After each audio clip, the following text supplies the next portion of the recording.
Today our topic is aggregate supply.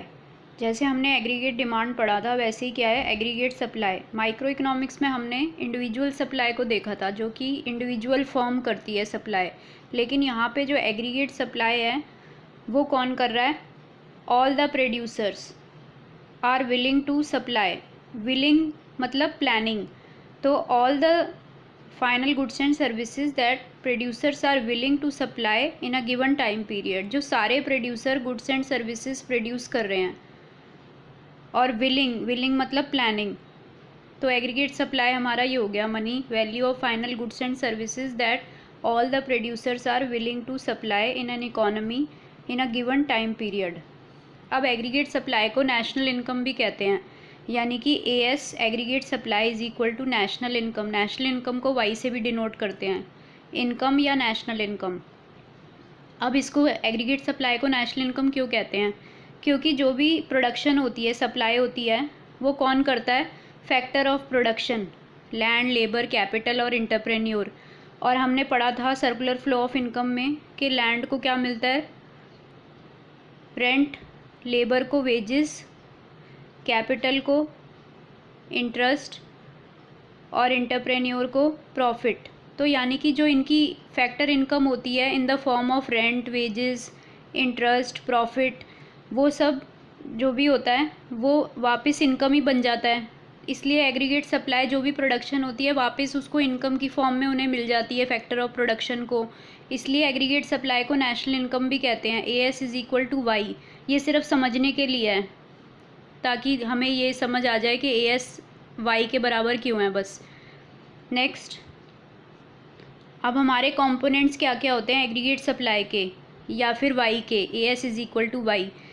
अब जो हमारी इनकम होती है उसका कुछ पार्ट तो हम कंज्यूम कर लेते हैं और कुछ पार्ट हम सेव करते हैं। इसलिए वाई या ए एस के दो कंपोनेंट्स हैं, consumption and saving. Y equal to A S is equal to C plus S, consumption और सेविंग। अब नेक्स्ट हम देखेंगे डायग्राम कैसे बनता है एग्रीगेट सप्लाई का। एग्रीगेट सप्लाई के डायग्राम के लिए ये टेबल है। इसमें वाई हमारा इनकम और सी हमने पहले भी देखा था कि इनकम बढ़ रही है 0, फिर 100, 200। 0 पे कंजम्पशन, मिनिमम कंजम्पशन रहेगी 40। 0 पे 0 कंजम्पशन नहीं रहेगी, मिनिमम कंजम्पशन हम करेंगे। और ये कंजम्पशन हम कैसे कर रहे हैं? बाय डिस सेविंग या पास सेविंग यूज़ करके। इसलिए हमारी सेविंग माइनस में चली गई, -40।